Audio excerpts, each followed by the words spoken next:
y vamos a empezar al tiro. Ya, la clase pasada vimos, si no me equivoco, sinapsis, ya, que era la comunicación entre células nerviosas, y considérese que la sinapsis era el fenómeno, bueno, si aquí tengo el resumen, ahí está, el resumen de la clase anterior, y todo lo que hemos visto.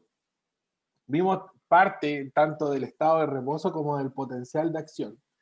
Y dentro de ese potencial de reposo teníamos que las cargas eléctricas de la membrana y del medio interno de la neurona era asimétrica. ¿Qué quiere decir eso? Que la carga interna es negativa y la carga externa es positiva, es desigual. ¿Ya? Eso quiere decir que es asimétrica, que no es simétrica, porque si fuera simétrica las dos cargas serían iguales. ¿Ya? Cuando la neurona funciona, por así decirlo, pasa al estado de potencial de acción, donde la neurona se despolariza, se repolariza y se hiperpolariza, todo en esa misma secuencia. ¿Ya? La neurona no se puede saltar uno de esos tres pasos una vez que está funcionando. ¿Ya? Y la clase pasada específicamente vimos sinapsis, dijimos que existían dos tipos de sinapsis, que una era la sinapsis eléctrica, que es la que menos se realiza en el organismo, ya principalmente en el sistema nervioso central, particularmente en la médula espinal, y la sinapsis química era la más común, ya la sinapsis eléctrica era una sinapsis que se realizaba por continuidad de membrana, las células estaban pegadas una con otra, estaba enchufada una célula en otra, ¿ya? A diferencia de la sinapsis química donde hay una pequeña separación entre neuronas y es donde ahí se liberan estos famosos neurotransmisores que podían amplificar o anular incluso una conducción de impulso dependiendo del neurotransmisor que se utilice. Ya más adelante lo vamos a ver con las drogas, que las drogas también tienen efectos similares, pero de forma artificial. ¿Ya?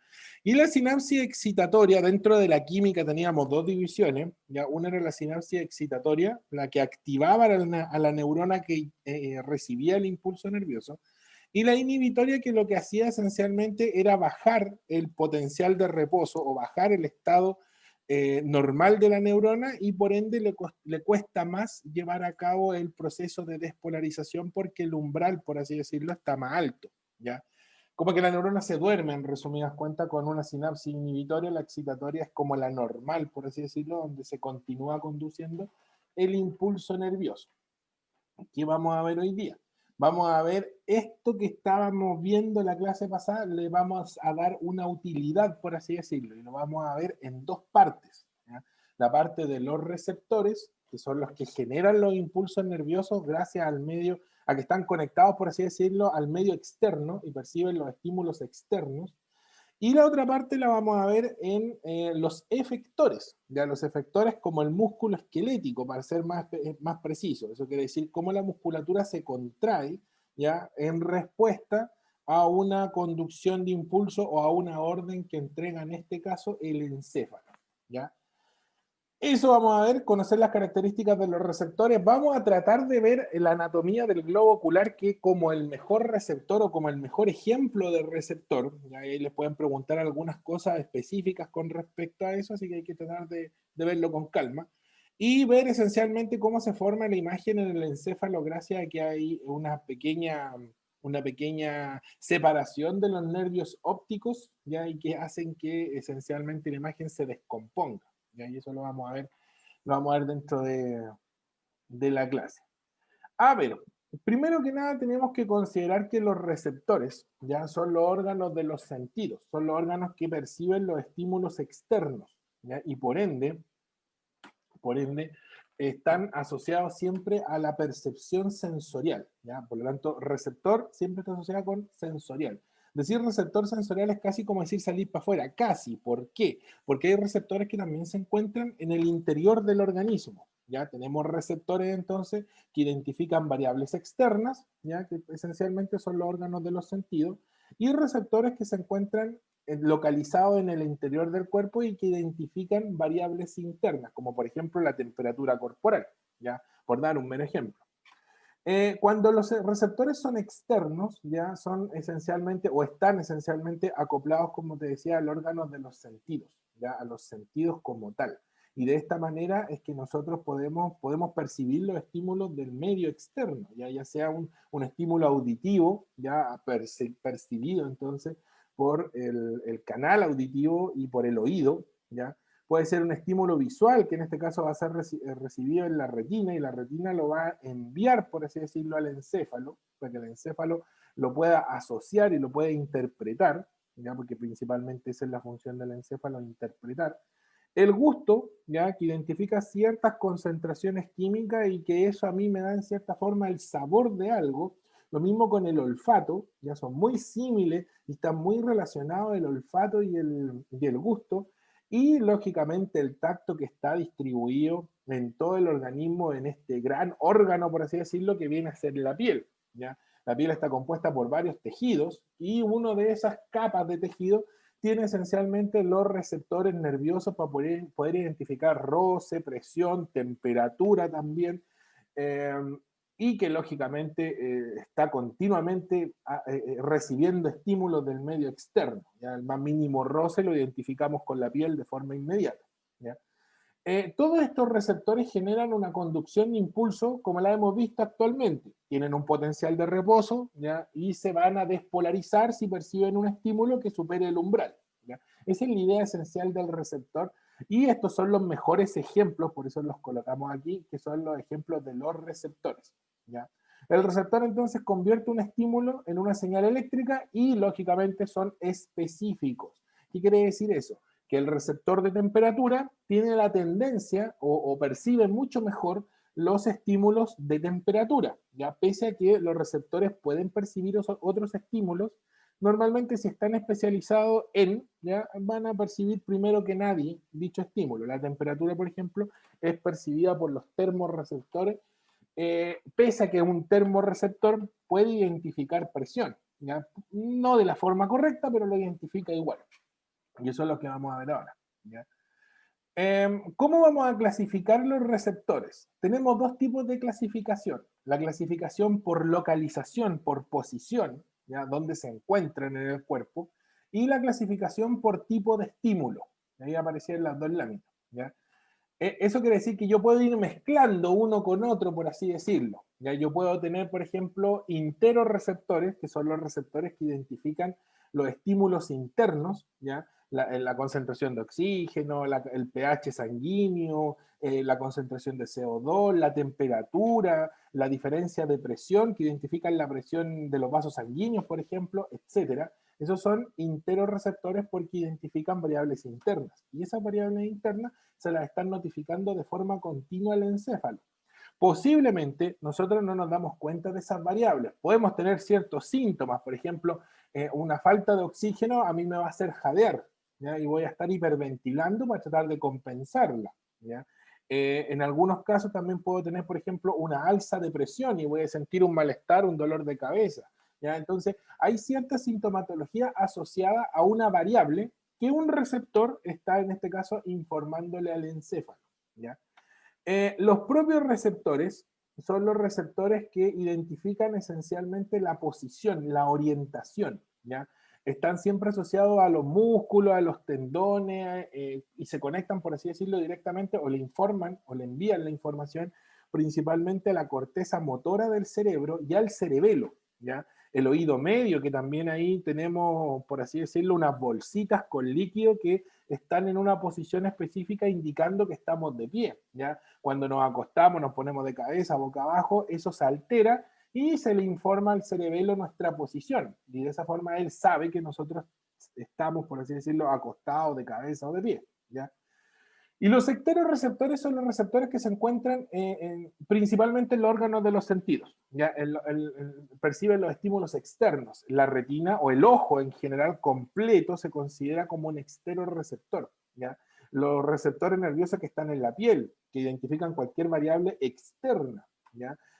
Los receptores que se encuentran en la lengua, ¿ya? Que identifican el gusto, y los que se encuentran en la nariz, que identifican el olfato o que se asocian al olfato, también se consideran exteroreceptores, ¿ya?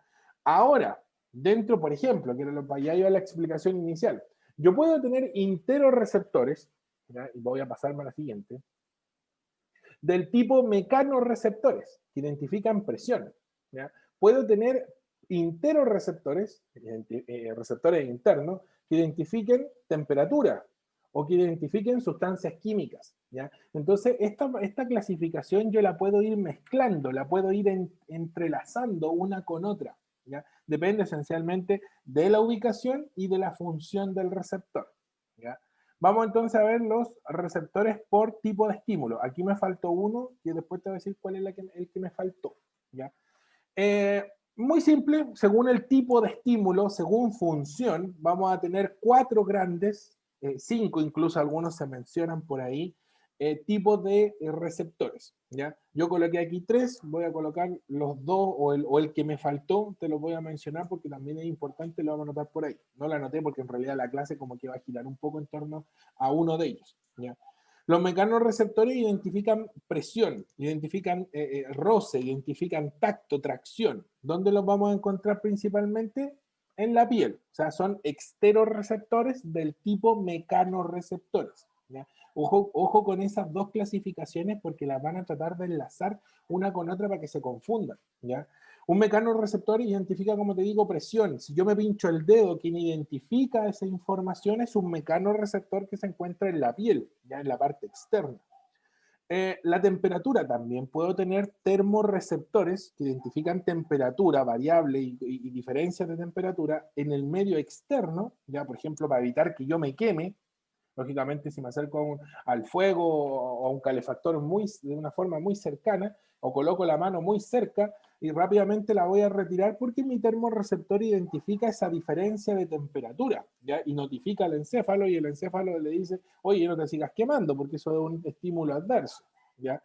Pero también tengo termorreceptores en el interior del organismo, que son los que mantienen mi temperatura, ¿ya? Si yo, por ejemplo, me enfermara ahora, rápidamente empezaría a presentar fiebre y esos termorreceptores le van a notificar al hipotálamo que hay un cambio en la temperatura interna y el hipotálamo se va a tener que encargar de empezar a compensarlo, ¿ya?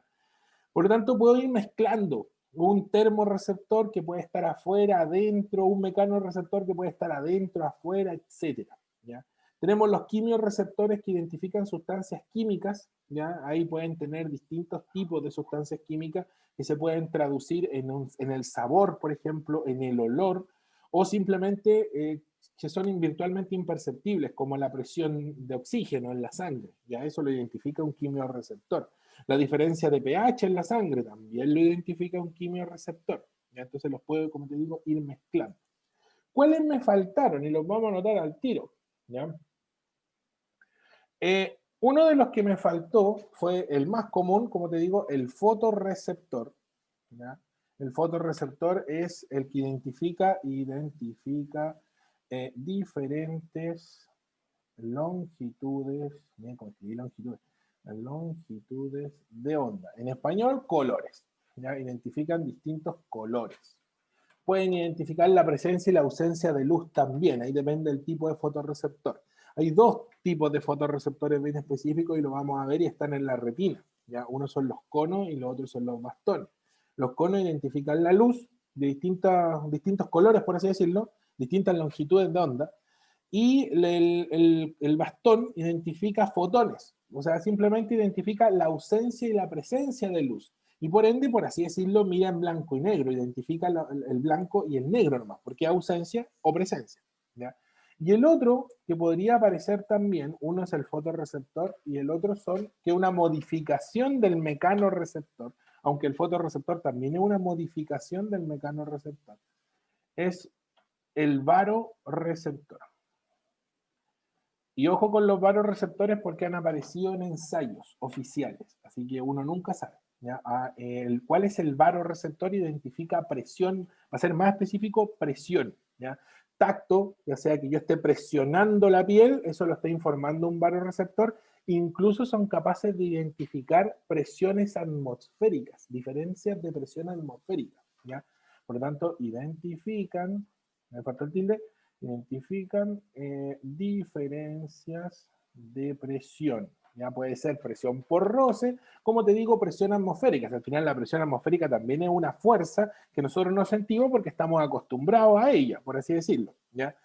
Si subimos a 1500, 2000 metros de altura, posiblemente ahí sí la empecemos a sentir, ¿ya? Porque lógicamente hay menos presión. Normalmente el barorreceptor lo tienen muy sensible los abuelitos cuando dicen, ah, va a llover, me duele la pierna, me duele la rodilla, ¿ya? Eso es porque los barorreceptores ya identifican la diferencia de presión previo a que llueva, ¿ya? Entonces, por eso es que le duele, ¿ya? Se lo están notificando de alguna forma. Y normalmente el abuelito cuando dice, me duele la rodilla, va a llover, no se equivoca, ¿ya? Porque precisamente hay un cambio o una diferencia de presión atmosférica, ¿ya? Que para nosotros se traduce en dolor, pues para nosotros lo identificamos, nuestro encéfalo lo identifica como dolor, ¿ya? Esos son los que me faltaban, así que ahí, ojo, porque como te digo, hay que tener un poco cuidado. El fotorreceptor es el más preguntado de todos, ¿ya? Porque ese es el ojo técnicamente, en la retina, ¿ya? El otro que me pareció raro que una vez lo preguntaran, y de ahí en adelante siempre lo menciono, es el barorreceptor, para tratar uno nunca sabe. Ya, como te digo, pueden preguntar cualquiera de estos 5. Y si te das cuenta, son justo 5 como 5 para una alternativa. Alternativa A, B, C, D y E. ¿Ya? Así que ojo ahí con la clasificación por estímulo. La clasificación por posición es nada más que dónde están ubicados. ¿Ya? No es más complejo que eso. ¿Ya? ¿Alguna pregunta, Vania? ¿Alguna pregunta? Nada, profe, todo claro. Todo clarito. Ya, y cualquier Sí, cosa me pisáis el freno nomás, porque como te digo, hay veces que se me arranca la moto y me pongo a hablar, y se me puede ir alguna palabra rara. Ya. Vamos entonces con la siguiente. Ahí están, lógicamente, ahí están un poco más específicos, ¿ya? Los receptores electromagnéticos, que son los fotorreceptores, que identifican distintas presiones de longitudes de onda. Recuerde que la luz está compuesta por distintos espectros electromagnéticos, ¿ya? Me olvidaba de estos, porque no son menos importantes, aunque por así decirlo no los puedo clasificar por tipo de estímulo, ¿ya? Pero hay que considerarlos también, que son los nociceptores. Los nociceptores son los receptores que perciben el estímulo o generan el dolor, por así decirlo, ¿ya? Son los receptores del dolor, en resumidas cuentas. Ahora, hay que tener mucho cuidado con los nociceptores porque el nociceptor es el único receptor que no se adapta al estímulo, ¿ya? Una de las características de los receptores es que se adaptan a los estímulos, ya sea internos o externos, ¿ya? Es muy común, por ejemplo, a personas que suelen tener la presión súper alta, ¿ya? No sé, pueden tener 15 con 9, 15 con 10, y para ellos no me duele la cabeza, no tengo ningún síntoma. Y es porque sus receptores como que se acomodaron a esta presión excesiva de la sangre y ya no tienen dolor de cabeza, se acostumbraron, ¿ya? Lo que es muy peligroso porque, lógicamente, se acostumbraron al malestar, por así decirlo, ¿ya? Los del dolor son los únicos que no se adaptan. Yo no sé si hay tenido un dolor de muelas, por ejemplo, o una fractura, ¿ya? El dolor progresivamente va en aumento y aumenta y aumenta y cada vez duele más, porque los receptores del dolor están informando de una variable de la cual tenemos que hacernos cargo, ¿ya? O el encéfalo se tiene que hacer cargo. Entonces es un aviso que no se corta nunca. Otro ejemplo, el perfume. Si yo me coloco perfume en la mañana o antes de salir, ¿ya? Lo siento en un momento y al cabo del rato ya no lo siento, ¿ya? Porque mis receptores olfatorios se acostumbraron, se acomodaron a ese estímulo que era el olor del perfume, ¿ya? Una persona que me va a saludar o que me va a abrazar posiblemente se dé cuenta del olor del perfume porque lógicamente él no estaba adecuado, ¿ya? Muy común también cuando no hay agua aseo en la pieza, por ejemplo, y la mamá entra e identifica los malos olores de la pieza, ¿ya? Y para nosotros es relativamente normal. ¿Por qué? Porque estamos acostumbrados a el olor. Y en cambio la mamá que viene recién llegando a la pieza, lógicamente no estaba acostumbrada y me manda a ordenar la pieza, ¿ya? Por lo tanto, los receptores, todos, sin excepción alguna, son acomodables, se ajustan al estímulo. Los únicos que no se ajustan al estímulo son los nociceptores, que como te digo, son los receptores del dolor. El dolor siempre se va a amplificar, ¿ya? Siempre va a ir en aumento, nunca se va a minorar, porque si se aminora posiblemente esté como saltando una variable que efectivamente puede ser dañina para el organismo, ¿ya? Por lo tanto, el dolor nunca se aminora y siempre va a ir en aumento, a menos que lógicamente trate o arregle esta variable. Si me entierro, por ejemplo, una astilla, cada vez duele más y más y más hasta que consigo sacarla, como el cuento del león, ya que se enterró una astilla. Por lo tanto, los nociceptores no se acomodan al estímulo, al contrario, amplifican el impulso nervioso. Los otros todos se van acomodando, ¿ya? Por ejemplo, otro ejemplo de acomodo. Si yo paso de una sala que está, una pieza que está muy oscura, ¿ya? O me estoy recién levantando y me encienden la luz, ¿ya? Una luz muy fuerte, yo rápidamente quedo con los ojos como chinitos y de a poquitito mis ojos se van acostumbrando a la luz y empiezo a ver mejor, ya por lo mismo, porque los receptores que están en la retina se van acomodando a la luz hasta que lógicamente me permiten ver de una forma más detallada, ¿ya? En un principio no, porque no estaban acostumbrados al estímulo y lógicamente por eso es que quedo con los ojos como chinitos, ¿ya? Por lo tanto, ojo ahí los receptores, ¿ya?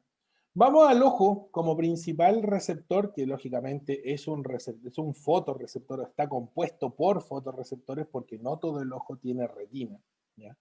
Y hay que tener claras ciertas estructuras básicas del ojo, ¿ya?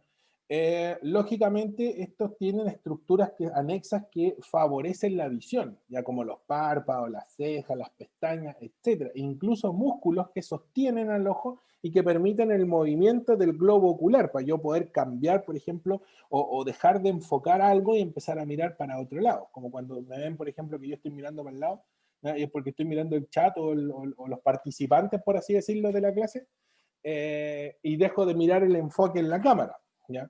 Que va acompañado muchas veces con el movimiento completo de la cabeza, hay veces que no, algunas que mueven el puro ojo, ¿ya? Que hay que tener claro con la estructura del globo ocular, ahí depende del ojo que queramos ver, ya sea ese que tiene toda esta estructura, ¿ya? No hay que sabérselas todas, hay que saberse alguna en específico, y esas son las que vamos a ver ahora, ¿ya? La primera estructura que yo tengo que reconocer del ojo es la córnea. ¿Por qué? Porque, primero que nada, es el primer medio por el que la luz va a atravesar. Dentro del ojo, ¿ya? Nosotros vamos a tener una cavidad que oscura por completo, ¿ya? Que es esta enorme cavidad ocular, ¿ya? Por donde la luz va a pasar y va a ir atravesando, en cierta forma, ciertos medios que son transparentes. Como buen medio transparente, la luz lo atraviesa, ¿ya? Hasta que llega un punto en que la luz llega a la retina. Y en la retina se forma la imagen, ¿ya? Esa imagen se notifica al encéfalo y el encéfalo se va a encargar de interpretar esa imagen, ¿ya? Pues el encéfalo dirá, bueno, este es una ventana, una silla, una puerta, un zapato, etc. ¿Ya? Es el encéfalo el que reconoce, ¿ya? Porque lógicamente eso lo fuimos aprendiendo mientras íbamos creciendo, por así decirlo, ¿ya? El primer medio que la luz atraviesa es la córnea, ¿ya? Por lo tanto, la córnea es un órgano, ¿sí? Porque está compuesto por células que son transparentes y que por ende, como te digo, la luz solar pasa a través de, o la luz en general, pasa a través de él y lógicamente se mete al interior del ojo. Hay muchos defectos de la córnea. De hecho, el principal defecto de la córnea es el astigmatismo. No sé si te suena. Si te suena esa clásica anomalía. Yo tengo astigmatismo. El astigmatismo. Y el problema que tenemos, los que tenemos astigmatismo, es que la córnea es muy curva, ¿ya? Está más encorvada de lo que debería estar, ¿ya? Por ende, la imagen se ve como aplastada, se ve como achatada, ¿ya? Nosotros no podemos identificarlo de forma inmediata. ¿Por qué? Porque estamos acostumbrados a ver mal, ¿ya? Cuando usamos lentes y nos los sacamos y ahí como que no vemos bien, ya es porque así veíamos de mal, ya el lente nos corrige, por así decirlo, el error. Hay otro problema de la córnea que también se suele dar, es que suele con el tiempo, ¿ya? Como que se va endureciendo un poquito y las células de la córnea, que deben ser lisas, ¿ya? Para que la luz pase sin problema, se empiezan es como que se arrugan, ¿ya? Pero es normal, producto de los tejidos, ¿ya? Por lo tanto, al cabo del tiempo podemos sufrir pequeños problemas de la córnea y lógicamente eso es solucionable porque lo que hacen con un rayo de luz, ¿ya? Es como que pulen la córnea y la dejan lisa de nuevo, ¿ya? El problema es que puede endurecerse nuevamente y hay que volver a ir de nuevo. Por lo tanto, las anomalías de la córnea y en el caso del astigmatismo también son solucionables con operaciones láser, ¿ya? Porque lo que hacen es desgastar la córnea un poco, es como que la pulen, ¿ya? O se raspa, no la puedo raspar físicamente con una lija, sino que tengo que hacerlo con un haz de luz que pueda hacerlo, como que quema las primeras células de la córnea y evita que lógicamente vuelvan a crecer, ¿ya?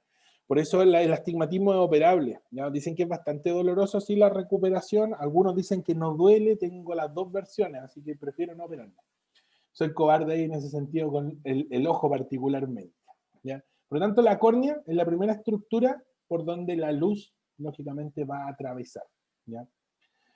La segunda estructura, ¿ya? No es una estructura, es un líquido, ¿ya? El primer líquido del ojo es el humor acuoso. El humor acuoso se encuentra entre la córnea, ¿ya? Y la pupila, ¿ya? Si yo sacara la córnea, se derramaría este líquido y lo perderíamos. Pero la ventaja es que el organismo, si pierde el humor acuoso, puede volver a crearlo, puede volver a sintetizarlo y se puede volver a recuperar.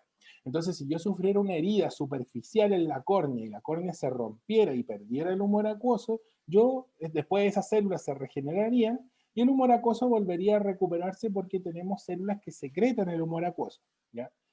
El humor acuoso entonces es un líquido que se encuentra en lo que se conoce como cámara anterior. ¿Cuál es la cámara anterior? Lo que se encuentra entre la pupila y la córnea, ¿ya? Una cámara más pequeña y una cámara más chiquitita, ¿ya? Y lo que hace esencialmente es mantener la presión ocular. Ahora no genera gran presión, porque el que principalmente va a generar presión va a ser el humor vítreo, y aquí se lo vamos a ver después. La pupila, lo que hace la pupila es el clásico hoyito por donde pasa la luz. Ahí se lo vemos cuando nos vemos el espejo, por ejemplo, o estamos viendo de cerca a una persona, vemos un hoyito que se achica y se agranda de forma involuntaria. Esa es la pupila, ¿ya? El iris es lo que está de color, por así decirlo, en nuestra estructura ocular, y ese pigmento está asociado a una característica genética heredable, ¿ya? Y heredada también. Por lo tanto, nuestro iris, que es más oscuro, posiblemente se lo vamos a pasar a nuestra descendencia de forma dominante, y hay personas que tienen el iris un poco más claro o azul, ahí depende de las tonalidades, y esas normalmente tienen características recesivas. Ya eso se ve en genética normalmente, no tiene nada que ver con el sistema nervioso, era nada más que para que no se me olvide, ¿ya? Pero el iris, eso sí, tiene músculos, y esos músculos se abren, se contraen y se dilatan, ¿ya? O se relajan en realidad, ¿ya? Y eso es lo que genera la pupila, ¿ya? Por lo tanto, vamos a tener ciertos músculos que están relajados en algunos momentos y la pupila va a estar grande, y otros que van a estar contraídos para que lógicamente la pupila se cierre. Eso está controlado por el sistema nervioso simpático y parasimpático, ¿ya? Y ese fenómeno se llama, el de la pupila grandota, ¿ya? Uno se llama la midriasis y el otro se llama miosis, ¿ya? O pupila dilatada, pupila contraída. Y eso lo vamos a ver apenas terminemos la estructura del ojo, ¿ya? Porque como te digo, es controlado por el sistema nervioso simpático y parasimpático, completamente de forma autónoma. Yo no puedo regular el tamaño de la pupila, ¿ya? Ahora en los mamíferos hay distintos tipos de iris y distintos tipos de pupila. Lo podemos ver con el más común, el del gato, ¿ya? Que las estructuras musculares no forman un orificio, no forman un hoyito circular, sino que forman una estructura que es más óptima, por así decirlo, para el ingreso y la entrada de luz, ¿ya? Que en este caso es la clásica rayita que tienen los gatos como pupila, ¿ya? Y eso es característico de su rama evolutiva, por así decirlo. Ya nosotros evolucionamos de otra forma, en realidad, para ver más de color que ver de noche. La siguiente, el cristalino, que no es menos importante. ¿Tienes astigmatismo y qué más tienes? ¿Tienes miopía, hipermetropía o solo Oh, astigmatismo? sí, miopía y astigmatismo. Ya.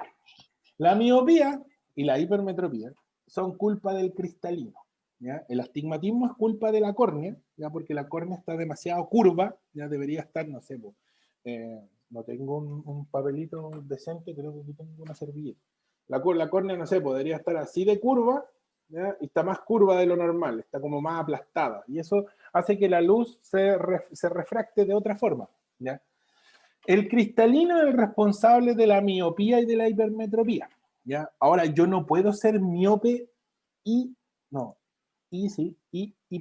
hipermétrope a la vez, ¿ya?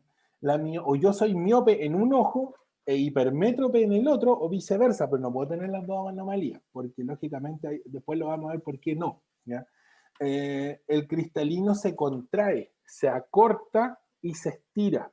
Se acorta cuando yo veo de cerca y se estira cuando quiero enfocar algo de lejos. Nuestro principal lente de enfoque es el cristalino. Por eso nos afecta mucho cuando le cuesta contraerse, por ejemplo, en el caso de la miopía, o le cuesta dilatarse en el caso de la hipermetropía, ¿ya? Por eso las personas que son miopes tienen que ver muy de cerca, ¿ya? no pueden ver mucho de lejos porque lógicamente el cristalino ahí lamentablemente no logra acomodarse como debería acomodarse. Eso puede ser por una falla muscular, podría ser porque el ojo está comprimido, ¿ya? O simplemente porque el cristalino no tiene la suficiente elasticidad para poder contraerse, y eso también puede ser heredado. Mira, nosotros tenemos una elasticidad, por así decirlo, que está determinada por factores genéticos. Si yo estiro mucho la mano para atrás, yo te he visto personas que cuando se estiran la mano así para atrás, casi los dedos los tuercen como si fuera una letra C, ¿ya? Está relacionado mucho con esa capacidad del cristalino de estirarse y contraerse, porque los músculos que sostienen al cristalino son músculos que en cierta forma pueden ser voluntarios, ¿ya? O sí, se definen como voluntarios, ¿ya? ¿Cómo es que son elongables como todos los otros músculos, por lo tanto pueden acostumbrarse, pueden adaptarse, pero también tienen un límite. Ya yo no puedo estirarme, darme vuelta y contorsionarme entero porque lógicamente por más que quiera y lo entrene, ¿ya? Va a llegar a un límite en donde no voy a poder hacerlo, ya como que el cristalino sufre el mismo problema. Entonces, para tratar de que la imagen se enfoque de mejor manera, es que se ocupan lentes. ¿Ya? Y los lentes lógicamente favorecen la acomodación del cristalino y la imagen llega justito a la retina y yo veo bien. ¿Ya? El otro, bueno, los procesos ciliares o músculos ciliares, que es lo mismo, son los que sostienen al cristalino, ¿ya? Y son técnicamente los que contraen y estiran al cristalino para que el cristalino enfoque, ¿ya? Y secretan también el humor acuoso, por eso es recuperable el humor acuoso. Estas capas, bueno, la esclerótica es la capa blanca del ojo, en lo blanco del ojo que uno ve, ya de las personas, esa es la esclerótica, le entrega la firmeza, le entrega la rigidez a la estructura ocular. Después tengo la coroides, que es una capa roja, por así decirlo, porque tiene irrigación sanguínea y nutre al ojo, ¿ya? Le entrega los nutrientes porque es la que técnicamente está conectada con la sangre, ¿ya? No sé si te acuerdas de la imagen, antiguamente cuando las cámaras antiguas, las cámaras digitales, cuando sacaban una foto, nos faltaba el que salía atrás con los ojos rojos, ya, eso se debía a que la luz del flash se reflejaba en la coroides. Y la coroides roja, pues entonces por eso es que se le veían los ojos rojos, ¿ya? Ahora no, pues las cámaras son más bacanas, tienen como un pre-flash. Flashean un ratito antes y después pegan el flash final para iluminar la escena, ¿ya? Ese flash chico, antes del flash grande de la cámara, hace que la pupila se contraiga y se dilate y se contraiga, como que se ajuste, se cierra un poquito para evitar que la luz llegue a la coroide y por ende yo no vea al que está atrás en la foto con los ojos rojos, ¿ya? Antiguamente no, pues era un puro único flash. Las digitales normalmente sufrían de eso. Las cámaras análogas, las que todavía funcionaban con rollos, no. Aunque hay algunas que también solían presentarlo cuando el flash era muy fuerte, ¿ya? Y la última capa del ojo es la retina, ¿ya? La retina en la que tiene los receptores, los fotorreceptores, y es capaz de identificar los distintos colores o longitudes de onda de la luz blanca, ¿ya? La luz blanca, no sé si lo han visto en física, la luz blanca se compone por tres grandes colores que a su vez también se descomponen, y de ahí es que se dicen que son 7, ¿ya? Pero técnicamente nosotros identificamos tres grandes longitudes de onda y a partir de eso somos capaces de componer los otros colores, ya que son el rojo, el verde y el azul nomás, ¿ya? Y en base a eso se van mezclando y van formando lo otro. Yo no sé si te acuerdas de las teles antiguas, ya que cuando uno se acercaba a estos grandes televisores que tienen una pantalla de cristal, de vidrio en algunos casos, uno se acercaba mucho a ella y se veían unos pequeños cuadritos que se encendían y se apagaban porque tenían justo los tres colores, pues, rojo, verde y azul. Y eso componía la imagen más grande. Ya, nuestro ojo funciona igual que esas pantallas antiguas. ¿Ya? Las de ahora no, pues son más modernas, son más bacanas. Y el último, me faltó algo y no está aquí, Dios mío. A ver si está. Me faltó, Dios mío, ¿cómo fui capaz de sacarlo? Y me falta un componente más del ojo. Yo creo que tiene que haber estado aquí, capaz que lo haya pasado a borrar. Es el humor vítreo, ¿ya? El humor vítreo, voy a sacar todas las otras, todo lo otro, las otras definiciones. El humor vítreo es el líquido, que entre comillas el líquido, porque parece gelatina de lo viscoso que es, se encuentra entre el cristalino y la retina, ¿ya? Como que en cierta forma mantiene la presión interna y por ende el ojo tiene esta forma de globo, ¿ya? Si por algún motivo se perforara el globo ocular y el humor vítreo se derrama, es virtualmente irrecuperable y quedaría como una pelota desinflada el ojo y yo no podría ver con él, ¿ya? ¿Por qué? Porque el humor vítreo va a recibir gran parte de la luz y la luz tiene que atravesarlo. Si el ojo pierde forma, la imagen se va a distorsionar, ¿ya? Al punto en el que la retina podría quedar exactamente igual como se ve aquí, ¿ya? Y yo no podría ver, porque si la retina no está adherida a la coroides, no recibe sangre. Y si no recibe sangre, se va a morir. Va a quedar como el típico cuerito que a mí me queda colgando y que no lo saco nunca. Ahí queda, muerto, pegado al tejido, pero muerto, ¿ya? Ese es el que se conoce como desprendimiento de retina, ¿ya? Cuando el humor vítreo pierde presión en el interior, un golpe también puede generarlo, la retina que tiene que estar pegada a la coroides se desprende, se queda colgando, ¿ya? Como estos típicos cueritos que a nosotros nos salen, por ejemplo, cuando tomamos la tierra o se nos reseca mucho en las manos, ya, así mismo, y queda colgando porque pierde lógicamente irrigación sanguínea. Si la retina pierde irrigación sanguínea, que es ahí donde están las neuronas que identifican la luz, yo ya no voy a poder ver porque ya no voy a poder identificar la luz y las neuronas funcionan con sangre o con oxígeno, ¿ya? Por lo tanto, el desprendimiento de retina, el primer síntoma del desprendimiento de retina es que la imagen se distorsiona, como que aparece una raya, una línea, una mancha, ¿ya? Y la persona no puede ver, ¿ya? El tejido se está como desprendiendo recién, y eso hay que solucionarlo como en 48 horas. Entonces hay que ir partiendo en el oculista va a enviar como un disparo, por así decirlo, de un rayo, un haz de luz láser, y eso va a hacer que la retina choque contra la coroides de nuevo y de esa forma recupere su irrigación sanguínea. Porque como te digo, si la retina pierde sangre, no hay vuelta atrás. Un ejemplo macabro, ya muy contextualizado, pero macabro. Por ejemplo, las personas que perdieron ojos con las protestas en las demandas sociales hace ya casi ya va a ser un año, ¿ya? Se perfora el globo ocular, se pierde el humor vítreo, el globo literalmente es como que revienta porque tiene más presión adentro que afuera, es como cuando uno perfora una lata de bebida, ¿ya? Y que esté llena, así mismo, sale el humor vítreo desparramado y lamentablemente no es sintetizable, no es creable de nuevo. Por lo tanto, el ojo pierde capacidad de visión y por ende ya no se puede utilizar, no se puede rellenar de nuevo, ¿ya? Que el problema que tienen que haber sufrido estas casi 400 personas que lógicamente perdieron su globo ocular, pues posiblemente su retina funciona, su cristalino también funcione, ¿ya? Pero como perdieron presión interna, no se puede visualizar nada con ello, ¿ya? La cámara interna está dañada. La cámara anterior, como te decía, es lo que se encuentra entre la córnea y el cristalino. Lo que está entre el cristalino y la retina, que es el humor vítreo, ya que es, como te digo, este líquido viscoso que parece una gelatina, ¿ya? Esa es la cámara posterior y es la más grande y es la más importante, porque es la que genera, como te digo, la presión del ojo. Si algo llega a dañar la esclerótica, claro, la esclerótica es la primera capa, la parte blanca del globo ocular, ¿ya? Y lo perfora, se va a perder el humor vítreo y como te digo, no hay vuelta atrás en ese sentido, se distorsiona la imagen, ¿ya? No sé si te queda más o menos claro la estructura del globo ocular. Voy a anotar el humor vítreo aquí después, de hecho lo voy a hacer al tiro porque si no después ahí está el humor vítreo, ¿por qué no apareció? Cosas de la vida. Ahí estamos. Ahí salió. Sí, pero sale momentáneamente, debe tener una animación que seguramente ese es el problema. Vamos a quitarle la modificar, creo que esto está acá. Animaciones. No voy a poner ninguna porque sea más fácil. Ahí sí. Ahí apareció al tiro el humor vítreo, ¿viste? Humor vítreo.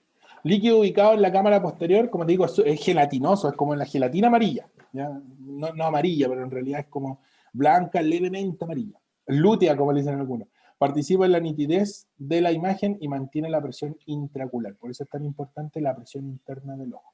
¿Ya? No se alcanzamos. Ya, veamos entonces. Esta es clásica pregunta de la prueba. Voy a tratar de ponerme en posibles preguntas. Puede que te pregunten los medios transparentes por los que la luz va a tener que atravesar para llegar a la retina, ¿ya? Si yo considero los medios transparentes desde la parte externa, el camino que va a hacer la luz va a entrar por aquí y chocar en la retina acá, debería considerar primero que nada la córnea, primero como el tilde, córnea, después voy a tener el humor acuoso, ¿ya? Acuoso. Después voy a tener, ahí pueden ser pupila iris o pupila, porque lógicamente la pupila nace producto de la contracción de los músculos del iris, ¿ya? Así que ahí pues, son los únicos que podrían como cambiar, pupila e iris. Junto con la pupila del iris voy a tener el cristal, por así decirlo, más importante, el cristalino, el culpable de la miopía y de la hipermetropía, por cierto, el humor vítreo, que es el que genera la presión interna, y finalmente voy a tener, ahí va a chocar la luz, porque lógicamente va a ser absorbida, va a ser la retina. Si le llegaran a preguntar de qué color es la retina, muy simple, de hecho la vemos, cada vez que nosotros vemos a una persona, le vemos a sus ojos, ¿ya? De qué color se ve el hoyito central de la pupila? O el hoyito central del iris, ¿de qué color se ve la pupila de una persona? ¿Se ve de un color o no? No, como café, negro. Es negro. La retina es negra. ¿Y por qué tiene que ser negra? Porque como buen color negro absorbe la luz por totalidad, ¿ya? Por lo tanto, la retina no tiene color. La coroide es roja. Y esa es la culpable, como te digo, de que se refleje o aparezca el primo con los ojos rojos en la foto, ¿ya? Y la esclerótica, que se ve, de hecho, si tú ves a cualquier persona al ojo, la parte blanca de su ojo, esa es la esclerótica, ya que es dura, rígida y que de hecho cuesta mucho poder romperla. Me acuerdo cuando era chico, estaba en el liceo, estaba en el colegio, llevaron ojos de vaca para tratar de verlos, estábamos viendo justamente el ojo, abrimos el ojo y para tratar de abrirlo con un bisturí, que son súper afilados, costaba muchísimo poder romper la esclerótica, ¿ya? Porque es una capa muy, es como, de hecho, es una capa proteica. Es como tratar de perforar una uña con una aguja. Cuesta muchísimo. ¿Ya? Hay que pincharla con bastante fuerza. ¿Ya? Sí, igual lo hice en el liceo. Sí, pues, de hecho, el humor vítreo es lo que primero se te derrama cuando abrí el ojo. De hecho, abrí el ojo y si está bien contenido o estaba todavía relativamente vivo, por así decirlo, como que sale el humor vítreo y esta gelatina, esa es la importante, por así decirlo, por la que mantiene la presión interna. ¿Ya? El cristalino es tejido, igual que la córnea, es un tejido transparente. ¿Ya? De hecho, los cristalinos se define como un órgano porque está compuesto por varias capas de tejido. De hecho, hay tráfico de personas que les quitan las córneas y el cristalino para hacer operaciones. ¿Ya? Suele ocurrir, de hecho a los muertos también, pues la córnea, el tráfico de las córneas es pero abrumante en algunos países. No sé aquí, ahí sí que me declaro ignorante, nunca lo he investigado mucho más allá de lo que me han contado que ocurre nomás en algunas morgues. ¿Ya? No podría generalizarlo en ese sentido. Pero la córnea sí, pues la córnea se puede cortar, se corta en estas partes altas, ya en las partes más grandes, por así decirlo, se saca completa y se puede colocar en otro ojo y ese después se va a regenerar, pues siempre y cuando la córnea reciba nutrientes, puede subsistir en otro tejido, en otro ojo, por así decirlo. ¿Ya? Esta es pregunta que apareció hace años atrás y siempre lo menciono porque no va a ser cosa que se lo quieran preguntar de nuevo. ¿Cuáles son los medios transparentes, ya por donde pasa la luz hasta llegar a la retina? Es la córnea, el humor acuoso, la pupila del iris y pupila, que son los únicos que pueden cambiarse, ¿ya? Cristalino, el humor vítreo y la retina. ¿Quiénes son los culpables de que nosotros no veamos bien? La córnea y el cristalino. ¿Ya? Bueno, si tenemos un desprendimiento de retina, la retina. ¿Ya? O si nos perforaron el ojo, el humor vítreo. ¿Ya?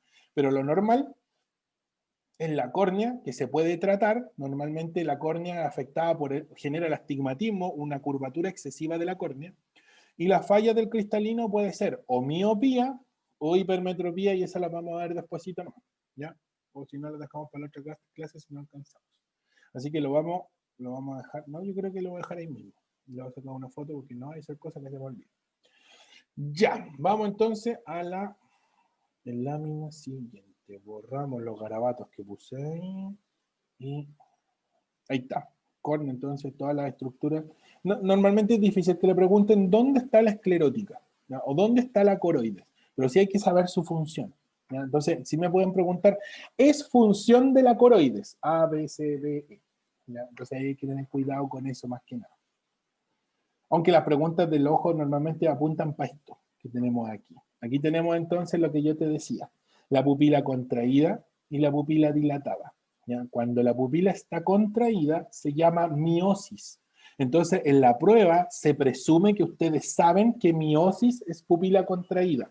Entonces, en el encabezado del ejercicio les va a decir, la miosis es un fenómeno controlado por el sistema nervioso autónomo. Entonces, uno ya dice miosis, contraída. Eso, ahí sí que lamentablemente tengo que recordarlo. No me lo preguntan directo, pero tengo que recordarlo cuando lo estoy leyendo, ¿ya? Y la midriasis es la pupila dilatada. Nosotros tenemos dos músculos, ¿ya? De hecho, lo voy a tratar aquí de dibujar porque en realidad voy a marcarlo. Mira, vamos a dejarlo, voy a escribirlo aquí en la pupila normal. Nosotros tenemos los músculos que son concéntricos, ¿ya? Y que forman como varios centros, uno sobre otro, así, ¿ya? Y tenemos la musculatura radial. La musculatura radial forma radio y parten desde la pupila hacia el externo. En las personas con los ojos claros se ve de mejor forma estos músculos y se ven así como rayitas y circulitos que tiene la pupila. No sé si la has visto, el iris, no la pupila, perdón. No sé si la has visto en las personas que tienen los ojos claros, ¿ya? Y que muchos dicen, oh, qué bonitos tus ojos, porque se le ven todas esas rayas y esas rayas son las rayas de la musculatura, ¿ya? Que permiten lógicamente la contracción de la pupila y la dilatación de la pupila. Así, más o menos, ¿ya? Entonces, los que están, los últimos que yo hice, los que forman, como te digo, un radio, ¿ya? Eso es la musculatura radial. Y la musculatura concéntrica o circular, que también se conoce, es la que forma estos círculos alrededor de la pupila, ¿ya? Cuando la miosis ocurre o la pupila se contrae, ¿ya? Lo que pasa, y de hecho ahí lo han anotado, la estimulación parasimpática, o sea, esto está controlado por el sistema nervioso parasimpático, la miosis, ¿ya? Hace que el músculo se contraiga, la musculatura circular se contraiga, y el músculo cierra el ojo y la pupila se contrae. Es como cuando enfoco con la cámara y la cámara como que se cierra, ya, eso le pasa. Ya la cámara lógicamente no tiene musculatura. La musculatura circular se contrae, pero si la musculatura circular está contraída, yo tengo que presumir también que la musculatura radial, y esa es clásica confusión, musculatura radial está dilatada. Nunca van a estar en un estado de equidad, un estado de igualdad. Si una está contraída, la otra está relajada, no dilatada, relajada, ¿verdad? Relajada, ¿ya? ¿Quién controla a la musculatura circular? El sistema nervioso parasimpático, ¿ya?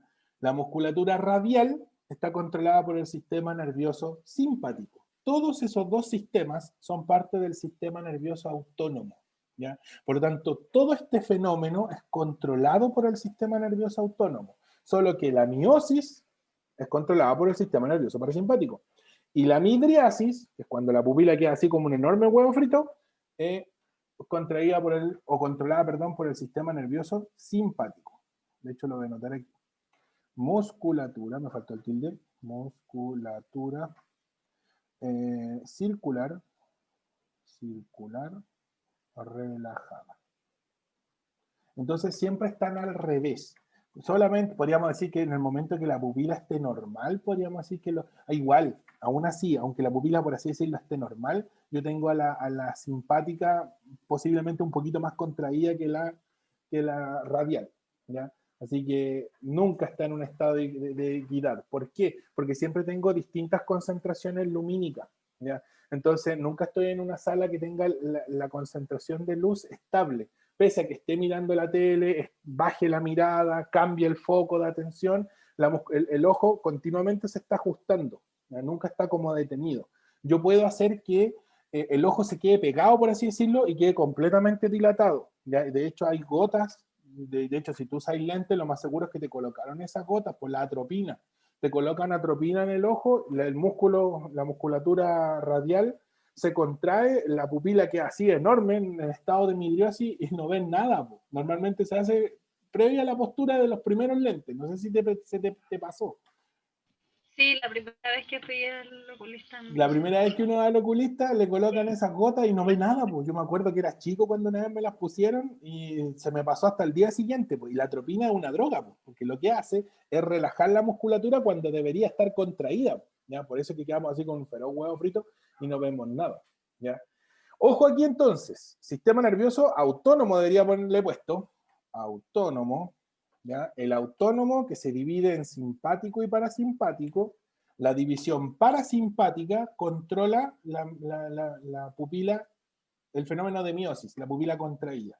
Y la división simpática, cuando la pupila está relajada, ¿ya? O dilatada. Mira, esto está directamente relacionado con la función del simpático. El sistema nervioso simpático tiene la función de prepararnos para la lucha, para la huida, ¿ya? Cuando viene un depredador o nosotros vamos a depredar a alguien, ¿ya? O a algo, ¿ya? En nuestro estado, lógicamente, nosotros no depredamos a nadie, porque era cuando éramos salvajes, por así decirlo. Miren, no sé si tenéis perro o gato en la casa. Si tenéis gatos es más factible que lo veas. Si estáis jugando con el gato cuando va a jugar dilata la pupila y queda con un feroz huevo frito. Ya, porque todavía, bueno, él funciona de esa forma, se está preparando para la lucha, se está preparando para depredar algo, lógicamente está jugando.